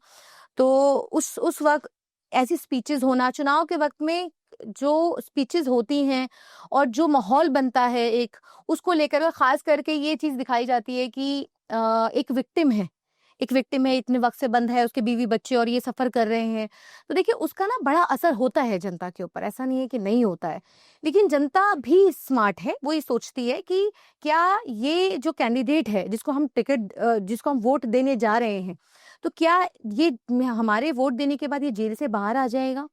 क्या हमारे वोट देने के बाद जो कभी हमारे बीच में नहीं रहा, हमारे वोट से हो सकता है कि इसको कहीं मदद मिले, लेकिन क्या हमारे बीच में रहेगा? क्योंकि हमारे बीच में कभी रहा ही नहीं है। उसने किसी और को काम करते हुए देखा। उसने देखा कि हमारे मसले मसाइल्स पर कोई और हमेशा से बोलता रहा है, हमारे लिए खड़ा रहा है, या वो काम करता रहा है। आप ये कहेंगे कि सिर्फ एक ऐसे कैंडिडेट को, क्योंकि सीसीएनआरसी का के अंदर जेल में है और वो किसी पर्टिकुलर पार्टी का कैंडिडेट है, इसलिए वोट दे दिया जाए। तो देखिए, ये जनता का फैसला है और जनता बहुत सोच समझ करके फैसला करती है, बड़े सारे फैक्टर को देख करके करती है। उसको ये भी लगता है कि अगर ये जीत रहा है तो इसको जिता लो। हमारे यहाँ पर बीजेपी जो आप अक्सर इस बात को कहते हैं कि बीजेपी का डर दिखा करके ये कहा जाता है कि बीजेपी आ जाएगी, बीजेपी आ जाएगी। क्योंकि पिछली बार का अगर आप रिकॉर्ड देखेंगे तो अच्छे खासे जो बीजेपी ने 3 लाख से ज्यादा मार्जिन से जो है बीजेपी मतलब वो उसने वोट हासिल किया था। तो ये रहता है कि 3 लाख माफ कीजिएगा, 65,000 समथिंग वो वोट लेके गए थे। तो ये रहता है कि अगर कहीं ना कहीं वोट डिवाइड होता है तो वोट डिवाइड होने पर ऐसा ना हो कि बीजेपी आ जाए, और बीजेपी अगर आती है तो लोगों के अंदर एक कहीं ना कहीं डर रहता है, क्योंकि उन्हें मालूम है कि बीजेपी आएगी तो क्या करेगी, हमारे नौजवानों की गिरफ्तारियां होंगी, जो कि आज हम नेशनल लेवल पे अगर हम आप देखें। लोगों ने तो बहुत मदद कर दी ना। कांग्रेस पार्टी ने तो जश्न मनाया आम आदमी पार्टी के चुनाव हारने का, तो बीजेपी को आने में तो आपने बहुत डायरेक्ट मदद कर दी। नहीं देखिए, ऐसा है, हमारी कोई मदद नहीं थी। जो हालात थे, जो दिल्ली के हालात थे वो सबके सामने थे। ऐसा नहीं है कि कोई हालात जो कि ये कहा जाता, ये कह रहे थे दिल्ली के मुख्यमंत्री, पूर्व मुख्यमंत्री, ये कह रहे थे कि नहीं हम मैं बहुत कट्टर ईमानदार पार्टी है, कट्टर ईमानदार पार्टी है। कट्टर ईमानदार पार्टी की पोल खुली, चाहे वो मनीष सिसोदिया की बात करें, चाहे हम संजय सिंह जी की बात करें, या हम केजरीवाल जी की खुद की बात करें, तो देखिए वो एक चीज थी। और इतनी तेजी से कैसे आंख बदल लेते हैं आप? नहीं कल तक तो आप चुनाव लड़ रहे थे 2024 में नहीं लोकसभा का देखिए, साथ। हम लोकसभा साथ में थे, हम विधानसभा देखिए आप, बात ये है कि अगर किसी जगह पर हमारा अलायंस क्यों नहीं हुआ, हमारा अलायंस इसीलिए नहीं हुआ क्योंकि दिल्ली के हालात बद से बदतर थे। इसमें कोई दो राय तो नहीं है। आप चुप क्यों रहे 5 साल तक? नहीं, हम ये 5 तो साल हम बोल रहे थे। अपराध नहीं, हम बोल रहे थे, कांग्रेस पार्टी सड़क पर थी। आप अगर कांग्रेस पार्टी का अगर आप देखेंगे तो ये हम हर मुद्दे पर, चाहे वो मनीष सिसोदिया जी का मुद्दा हो, केजरीवाल जी का मुद्दा हो, हर उस पर हम मुखर होकर के बोले। दिल्ली के हालात को हमने हमेशा सामने रखा है। बीजेपी के लोग कहते थे कि जेल भिजवाने वाले लोग तो यही है। तो अब बीजेपी तो बहुत कुछ कहती है। बीजेपी के अगर हम बीजेपी को सुनने लग गए कि तो बीजेपी के हिसाब से तो सब कुछ ठीक है। राहुल गांधी प्रधानमंत्री कब बनेंगे? इंशाल्लाह जल्दी, जब आप लोगों का सपोर्ट, जनता का सपोर्ट होगा, जल्दी बन जाएंगे प्रधानमंत्री। देखिए ऐसा है, आज उन तंत्रों को रोक दीजिए जो तंत्र आप लगाते हैं। आप लोग जो तमाम उन जो डेमोक्रेसी के जो तंत्र हैं उनको आप पैरालाइज मत करिए। जिस तरीके से आपने पैरालाइज किया हुआ है, आप उन तमाम तंत्रों को रोकिए, उन मशीनों को रोकिए, उन तंत्रों को जो कि ये कहा जाता है कि आप लोग बहुत देर से सो करके उठते हैं। बिहार में देख लीजिए कि उनकी तैयारी कितने बड़े स्तर पर थी, कैसे वो 1987 से पहले पैदा हुए लोगों के माता पिता का भी जवान प्रमाण पत्र मांग रहे। तो आप लोग के पास बूथ पे लोग हैं कहाँ? देखिए ऐसा है, ये बीजेपी की ये ऐसी रणनीतियां हैं कि ये चाहते हैं कि लोगों को किसी भी तरीके से आप मतलब अपने हिसाब से आप लोगों को चलाने का काम करते हैं। और सुप्रीम कोर्ट को कहना पड़ा ना, आप चुनाव से कुछ वक्त पहले आप ये कहते हैं कि जी आप सेंसस होंगे और सेंसस के अंदर ये डॉक्यूमेंट चलेगा और ये डॉक्यूमेंट्स नहीं चलेगा। आप 2014 के बाद जब आप आए तो आपके पास आपको पता ही नहीं था काम कैसे करना है। आप तो हमेशा से विपक्ष के अंदर रहे, आपको पता ही नहीं था कि सत्ता में आने के बाद हमें काम करना होता है। आपको लगता है विपक्ष काम करता है, तो विपक्ष सारे इल्जाम, सारी चीजें, सारी मशीनरीज को आपने विपक्ष के साथ लगाया। बिहार की आप बात करते हैं तो बिहार के अंदर आज भी लोग, आप तमाम वोटरों को वो आप चाहते हैं कि वो उनको वोटर लिस्ट से, तो जो कि कहा जा रहा था कि वोटर लिस्ट से बाहर कर दिया। दिल्ली के जब चुनाव हुए तो दिल्ली के चुनाव के अंदर बहुत सारे लोगों को आपने वोटर लिस्ट से बाहर कर दिया। तो देखिए आज मनमानी चल रही है। आज बीजेपी जो जैसे करना चाहती है, आज बीजेपी उस अपने हिसाब से चीजें कर रही है। तो आप अगर आप बोलेंगे तो फिर आपके लिए तो जेल, फिर एफआईआर और वो तमाम चीजें हैं कि आज आप डेमोक्रेसी को, आप कहते हैं कि डेमोक्रेसी तो है, लेकिन डेमोक्रेसी को आप अपने हिसाब से चलाना चाहते हैं। कि ये कहते हैं कि आप देश के अंदर लोकतंत्र के वो सभी जो स्तंभ है वो सबको आप खत्म करके अपने हिसाब से, आपको पता है नीतीश, आप हरियाणा हार गए, हाँ आप राजस्थान हार गए, आप मध्य प्रदेश हार गए, आप महाराष्ट्र हार गए, और आपको सब पता था कि आप चारों जगह चुनाव जीतने जा रहे हैं। इसके बावजूद भी आप चारों जगह हार गए, और आप बिहार भी हारने वाले हो क्योंकि आपके पास में कोई तैयारी जमीनी नहीं है। नहीं देखिए, जब कोई भी चुनाव आते हैं तो देखिए ऐसा नहीं है कि तैयारी नहीं होती, किसी पॉलिटिकल पार्टी की तैयारी नहीं होती। जो पॉलिटिकल पार्टी जो सबसे बड़ी पार्टी है, वो आप ये कहेंगे कि उसकी कोई तैयारी नहीं है। उनके पास सिर्फ नेता है ब्रेन वाले, हाँ। बस वो एसी कमरे वाले नेता नहीं, वहां बैठ करके प्लान करते हैं। देयर इज नो नहीं, ग्राउंड। नहीं, नहीं, नहीं, देखिए आज हमारा यूपी में भी आप जीत गए समाजवादी पार्टी के दम पर, क्योंकि नहीं, उनके पास कार्यकर्ता थे। आपके पास सिर्फ बोलने वाले नेता हैं और एक फेस है राहुल नहीं, गांधी। नहीं, देखिए ऐसा है, जिस तरीके से 2014 के बाद लगातार जिस तरीके से भाजपा ने हम लगातार इस बात को कहते रहे कि मशीनरीज जो हैं, आज मशीनरीज का इस्तेमाल किया जा रहा है। आपने कहा नहीं, हम कह रहे हैं, तो आपने दिमा क्रिया प्रतिक्रिया का नियम पढ़ा है न्यूटन का? नहीं, देखिए ऐसा है, यूटिलाइजेशन का गेम भी तो है। आपकी व्यवस्था क्या है? आप इतनी देखिए बार नहीं, नहीं, मैं वही बता आपकी रही हूँ पूर्व कि देखिए व्यवस्था क्या हमारी है? जो व्यवस्था है, वो हमारी व्यवस्था है ग्राउंड पर। आप ये कह रहे हैं कि जी आप तो पॉलिटिकल पार्टी हैं और आपकी कोई तैयारी नहीं है, आप तो चुनाव हार रहे हैं, तो आप कहीं हैं ही नहीं, आपकी कोई तैयारी नहीं है। ऐसा नहीं होता कि तैयारियां, देखिए आज भी हमारे प्रशिक्षण शिविर चल रहे हैं। आज भी हमारी जो जो खास करके जब आला कमान जब जब प्लान करता है, तो जाहिर सी बात है वो एसी कमरों में प्लान करता है। ये आपकी बात ठीक है कि एसी कमरों में प्लान करता है, बट वो एग्जीक्यूट होता है। एग्जीक्यूट कब हो रहा है? यही देखिए तो अगर सवाल है। अगर अगर रिजल्ट आपके विपरीत आ रहे हैं, तो इसका मतलब ये तो नहीं है कि हम जी खत्म हो गए, खत्म रिजल्ट तो देखिए तभी आते हैं एक जब वक्त कुछ कमियां भी हों। एक हाँ, हम मानते हैं अपनी उन कमियों को। हर चुनाव के बाद हम उस कमियों को, उस पर बात भी करते हैं, विचार विमर्श भी होता है और उस कमियों को सुधारने की बात भी होती है। अच्छा, एक बात बताइए, आप ना मलिहाबाद की रहने वाली हैं, लखनऊ की, हाँ जी, और उत्तर प्रदेश से प्रियंका गांधी जी ने एक बहुत शानदार अभियान चलाया था, लड़की हूँ लड़ सकती हूँ। बिल्कुल चलाया था, बहुत आउटस्टैंडिंग अभियान था। बिल्कुल चलाया था, उससे बढ़िया कैंपेन उत्तर प्रदेश में पिछले 10 साल की राजनीति में चला नहीं। बिल्कुल। तो इस बात की कितनी संभावना है कि आप संडीला से चुनाव लड़ लें देखिए ऐसा है, मेरा चुनाव लड़ने का वहां से कोई इरादा नहीं है। उत्तर प्रदेश में? नहीं, मेरा अगर वहाँ कोई अब महिला पॉलिटिशियन बची नहीं, नहीं नहीं, है। मैं बता रही हूँ कि मेरा उत्तर इरादा, प्रदेश महिला सीएम तलाश रहा मैं है। बता रही हूँ, जब लड़की हूँ लड़ सकती हूँ, मुझे ऑफर था, मेरी विधानसभा से ऑफर था, मुझे कौन सी मेरे विधानसभा आपकी? मेरी बिजनौर से मुझे ऑफर था, बट मुझे चुनाव लड़ना ही नहीं था। वहां से उत्तर प्रदेश की राजनीति मुझे करनी ही नहीं थी, और अगर करनी होती तो मैं उत्तर प्रदेश के अंदर सक्रिय होती। आज मैं दिल्ली के अंदर सक्रिय हूँ, ओखला के अंदर सक्रिय हूँ। अगर मुझे उत्तर प्रदेश की राजनीति करनी होती तो मैं भी कोई विधानसभा पकड़ती और मैं कहती हूँ मैं वहां से चुनाव लड़ना चाहती हूँ, लेकिन मुझे वहां से कभी चुनाव लड़ने में कोई रुचि नहीं थी। आप लड़की हूँ लड़ सकती हूँ की बात कर रहे हैं, तो देखिए लड़की हूँ लड़ सकती हूँ में उन महिलाओं को घरों से निकाला गया जिनकी राजनीति के अंदर रुचि थी, कुछ करना चाहती थी। प्रियंका गांधी जी ने कहीं ना कहीं एक मैसेज देने की कोशिश की कि देखिए ऐसा है, राजनीतिक भागीदारी आपके लिए सुनिश्चित की जाएगी। ये जो आपका हक मारने की कोशिश करते हैं, जो ये कहते हैं, जो महिलाओं के प्रति जिस तरीके की सोच रखते हैं, आपको भी मालूम है कि जो लोग उत्तर प्रदेश के अंदर महिलाओं को कितने प्रतिशत टिकट मिलता है, या कैबिनेट के अंदर कितनी प्रतिशत महिलाएं जाती थी। तो अब तो फिर भी देने शुरू कर दिए हैं, टिकट्स देने शुरू कर दिए। अदरवाइज प्रियंका गांधी जी ने जो शुरुआत की थी, इसी सोच के तहत की थी कि महिलाएं ज्यादा से ज्यादा राजनीति के अंदर रुचि लें, ज्यादा से ज्यादा आए, बिना इस परिणाम के सोचे हुए कि इसका परिणाम क्या होगा। बहुत से ऐसे जो सलाहकार थे, उन्होंने ये भी कहा कि ऐसा बहुत पॉजिटिव रिस्पॉन्स नहीं आएगा उत्तर प्रदेश के अंदर। तो उन्होंने यही कहा कि कोई बात नहीं, पॉजिटिव रिस्पॉन्स नहीं आएगा, हमें कोई फर्क नहीं पड़ता, हम महिलाओं को लड़ाना चाहते हैं। वो ये मैसेज देना चाहते थे कि हम जो 33% की हम जब बार बार बात करते हैं, उस हक की बात करते हैं कि हमारी महिलाएं विधानसभाओं लोकसभाओं के अंदर जाएंगी, आप वो 33% आरक्षण हमें कब देंगे? पास होता है, लागू क्यों नहीं करते? 2029 तक किस चीज का इंतजार कर रहे हैं आप क्यों हमें हमारे उन हक अधिकारों से वंचित रखना चाहते हैं? आज क्यों उसको लागू नहीं करते? क्यों डरते हैं, क्यों घबराते हैं? तो हम प्रियंका गांधी जी ने पहले ही उसको महिलाओं को वो हक अधिकार पहले ही दे दिए। प्रियंका गांधी जी से बहुत प्रभावित है आप। मैं गांधीवादी हूँ, कांग्रेसवादी हूँ, तो जाहिर सी बात है प्रियंका गांधी से तो फेवरेट नेता हैं आपके?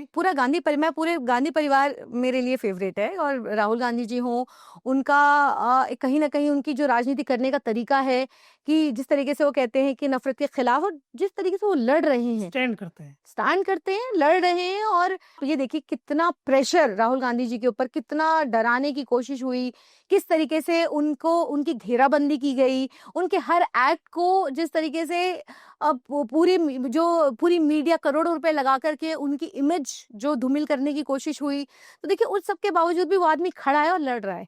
तो वही जज्बा, वही चीज हम लोग उनसे सीखते हैं, प्रियंका गांधी जी से हम लोग यही सीखते हैं। और डर कर राजनीति कभी की नहीं, चाहे सामने कोई भी हो, कितने बड़े से बड़ा जो आदमी हो, लेकिन कभी हमने डर करके राजनीति नहीं की। चाहे मैं ये कहती हूँ कि मैं घर में बैठना पसंद करूँगी, बट डर के घर से नहीं डरते निकलूँगी। तो आप भी नहीं हैं। नहीं, मैं कह रही हूँ कि मैं डर के नहीं निकलती घर से।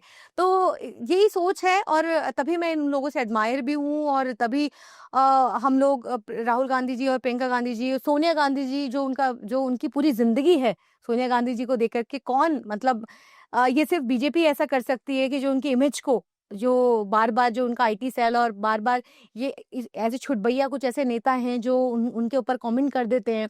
वरना एक विदेशी बहू आकर के आपके देश के अंदर वो आपका लिबादा ओढ़ ले, और उस तरीके से एक बिल्कुल एक इंडियन जो बहू की तरह जो है वो रहे, और सारा जो सब कुछ सँभाले, और पूरा उस सिस्टम उन्होंने किस तरीके से चलाया। तो देखिए, ये कहीं न कहीं एक सीखने की बात है।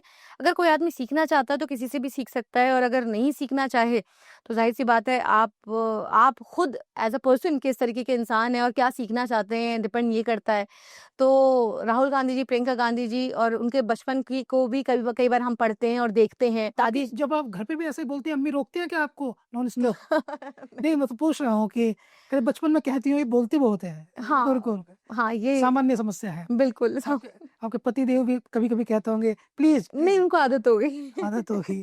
गुड। अच्छा, अभी कुछ दिन पहले एक आपका एक फ़ोटो वायरल हो गया। जी। आपने एक जानवर के साथ में एक छोटा बच्चा एआई से शायद वो बना।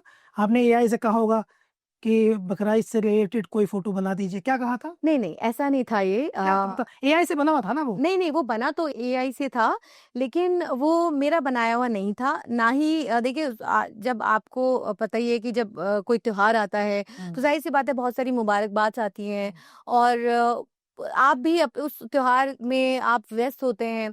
तो अक्सर ये भी होता है कि पॉलिटिकल जो लोग होते हैं, उनके हैंडल भी कई लोगों के पास होते हैं। जैसा कि मैंने अपने एक वीडियो के अंदर ये कहा, जब मैंने अपॉलॉजी दी थी, हालाँकि वो पोस्ट मैंने नहीं डाला था। वो पोस्ट मेरा किया हुआ नहीं था।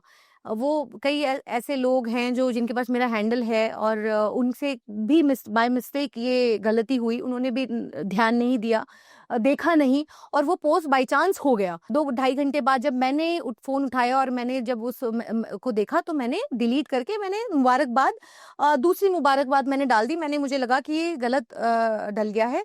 तो मैंने उनसे पूछा, तो उन्होंने कहा हाँ, ये गलती से हो गया। तो मैंने जो उसको डिलीट कर दिया, लेकिन तब तक वो इतना ज़्यादा वायरल हुआ, और मतलब तब तक दुनिया भर के लोग आपको ट्रोल करने लगे। जी, उसके बाद फिर मैंने, हालाँकि वो मैंने नहीं किया, लेकिन फिर भी मैंने, क्योंकि मेरी सोच नहीं है, मेरी विचारधारा ये नहीं है। हम सभी धर्मों का सम्मान करने की बात करते हैं। हम सभी धर्मों को एक साथ लेकर चलने की बात करते हैं। हम ये कहते हैं कि हम तो अमन चाहते हैं, मगर ज़ुल्म के खिलाफ। ठीक है? तो जब हम अमन चाहते हैं, और तो हम कभी इस तरीके की बात तो कर ही नहीं सकते, ना हमारे घर में, ना मेरा मज़हब, ना मेरा दीन, ना मेरी पॉलिटिकल पार्टी की बात करें, तो मेरी पॉलिटिकल पार्टी भी इस तरीके की बात नहीं करती है, ना मेरी सोच, ना मेरी विचारधारा। तो फिर मेरा इस तरीके का मैसेज डालना तो बनता ही नहीं है, और ये मैं कभी डाल ही नहीं सकती। उसके बावजूद मैंने अपॉलॉजी दी, और अपॉलॉजी देकर मैं जानती हूँ कि ऐसे मैसेज से ज़ाहिर-सी बात है, लोगों के सेंटिमेंट्स हर्ट्स होते हैं, और हुए भी होंगे। इसीलिए मैंने फ़ौरन, मैं चाहती तो उस इंसान से भी मैं अपॉलॉजी डलवा सकती थी, क्योंकि मेरा हैंडल था, मैंने माफ़ी माँगी, मैंने अपॉलॉजी दी। और मुझे लगता है कि क्योंकि हमारा जो समाज है, उसके अंदर जिस जिस समाज के हम मिल-जुल कर रहने की बात करते हैं, उसमें जो थोड़े सभ्य लोग हैं, जो समझदार लोग हैं, उन्होंने इस बात को समझा भी होगा कि नहीं, ऐसा नहीं है, गलती बहुत सी हो जाती है। और अक्सर सोशल मीडिया जो जिस तरीके से हम लोग चलाते हैं, तो हैंडल्स लोगों के पास होते हैं, तो ये अक्सर इस तरीके की गलतियाँ हो सकती हैं। ऐसा नहीं है कि कोई अगर मेरी मंशा ये होती, मेरी सोच ये होती, तो मैं अपॉलॉजी नहीं करती। मैंने ये कोई कंट्रोवर्सी करने के लिए मैंने ये नहीं किया कि मैं कंट्रोवर्सी कर देती हूँ, फिर अपॉलॉजी माँग लेती हूँ। तो ऐसा नहीं है। तो वो एक इंसिडेंट था जो हुआ, और जिसके लिए मैंने माफ़ी भी माँगी। बहुत शुक्रिया एडवोकेट अरफ़ा खानम जी से ये छोटी-सी बातचीत है, मगर ये बताती है कि उनको कई विषयों पर अच्छी जानकारी है, और उसमें सबसे इम्पोर्टेंट बात ये है कि वो निडर हैं, और उनकी जो तस्वीर है, जिसमें वो बुलडोज़र पर चढ़ रही थी, जिसको लेकर के ट्विटर पर ट्रेंड चला, ओखला की शेरनी, उसके बाद शाहीन बाग, या उनका जो पूरा लाइफ़ का हम जनरली देखते हैं तो वो पता चलता है इनसे बातचीत करने के बाद कि वो फेक नहीं है, एक्चुअली वो ऐसी ही हैं। बहुत धन्यवाद आपका, नमस्कार।